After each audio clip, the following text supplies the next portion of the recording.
ماں باپ مر جائیں تو تم نے یہ 5 کام کرنے ہیں اپنے ماں باپ کے مرنے کے بعد۔ اب ہر بندہ اپنا محاسبہ کر لے، جس کی ماں کا انتقال ہو گیا یا جس کے ابا جی کا انتقال ہو گیا، وہ یہ کام کرتا ہے یا نہیں کرتا؟ اگر نہیں کرتا تو خدا را آج سے اپنی روٹین بنا لیں، یہ 5 کام کرنے ہیں۔ اور وہ کیا 5 کام ہیں؟ حضور نے ارشاد فرمایا الصلاۃ علیہما، اپنے والدین کے لیے رحمت کی دعا کرو۔ ہم اپنا محاسبہ کر لیں، پچھلے 6 مہینے کے اندر کبھی بھی منہ پہ یہ جملہ آیا یا اللہ میرے والدین کی قبروں پر تو اپنی رحمتوں کا نزول فرما؟ اگر آیا ہے تو آپ اس حدیث پر عمل کرنے والے ہیں، اور اگر نہیں آیا تو آپ کا شمار ان اولادوں میں ہوتا ہے جو بڑی احسان فراموش اولاد ہے۔ یہی ماں باپ تھے جنہوں نے پیمپر تبدیل کیے تھے، 25 سال تک ڈھگا کیا تھا، شادیاں کروائی تھی، کاروبار سیٹ کر کے تمہیں ٹرانسفر کیا تھا۔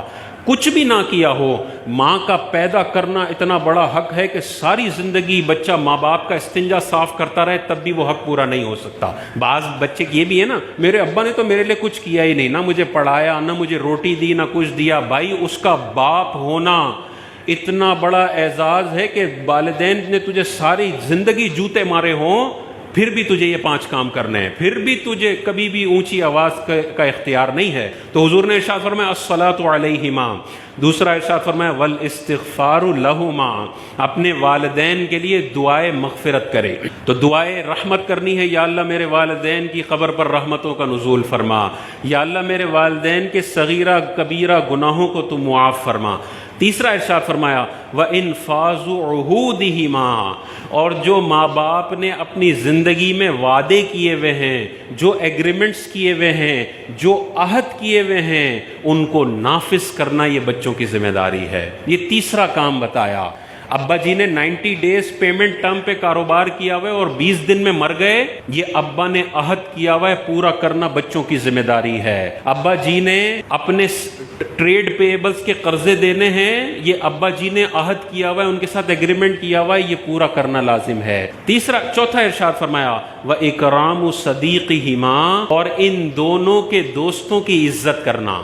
والد صاحب کے دوست آ جائیں تو بدھو بن کے سیٹ پہ بیٹھے نہ رہو، بلکہ ابا جی کا جیسے کھڑے ہو کے ادب کرتے تھے، ابا جی کا فرینڈ آ گیا، چاہے سگریٹ پیتے ہیں، چاہے بے نمازی ہیں، کچھ بھی ہے، کھڑے ہو جاؤ، اپنی سیٹ ان کو دو۔ یہ عزت کرنے کا حکم ہے ابا جی کے دوستوں کی۔ تو ابا جی کے دوستوں کی عزت کرنے کا حکم ہے، تو ابا جی کے بھائی کی کتنی عزت کرنی ہے، ابا جی کے ابا جی کی کتنی عزت کرنی ہے، ابا جی کی بہنوں کی کتنی عزت کرنی ہے۔ اور 5واں یہی ارشاد فرمایا وَصِلَةُ الرَّحِمِ، اور ان رشتہ داروں کے ساتھ صلہ رحمی کرے جو اس کے ماں باپ کی وجہ سے اس کے رشتہ دار بنے ہیں۔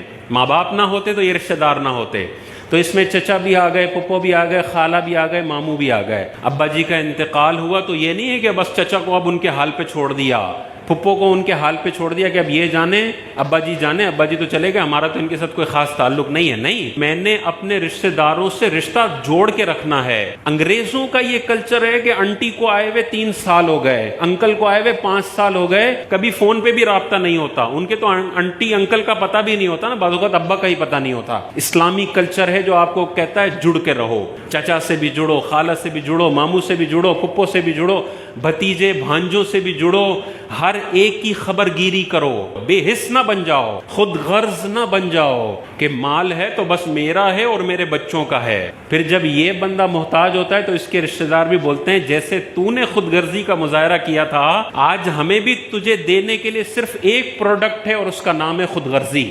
جو بندہ ساری زندگی خود غرض صرف اپنے اوپر مال خرچ کرنے والا بخیل انسان ہو، جب یہ اپنے بستر مرگ پر پڑا ہوتا ہے تو کوئی عیادت کرنے بھی نہیں آتا۔